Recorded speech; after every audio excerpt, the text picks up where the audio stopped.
Communism, of course, is the system in which the government or the community, hence communism, owns all of the means of production. They own all property. There is no private property. They own all property. They own all the money supply. They own essentially all the labor as well, because they get to dictate who's going to go where and work for what amount and so on. The government comes in and says on behalf of the community, this is what you're going to do with the product of your effort here, and this is what you're going to do with these machines, and so on.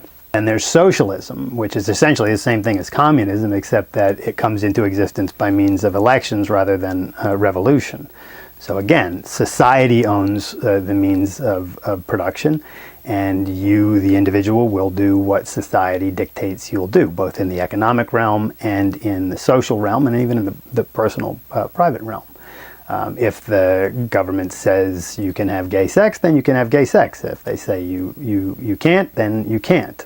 Depends on what the society determines.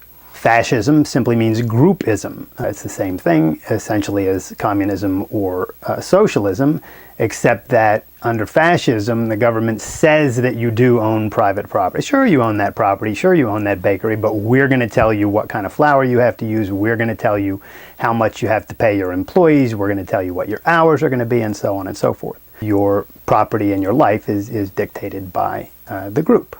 Theocracy, of course, is ruled by church leaders, or those who claim to be representatives of God. So that's a massive violation of rights. I don't need to elaborate that. And of course, democracy, which is a term that is completely misused today, means unlimited majority rule.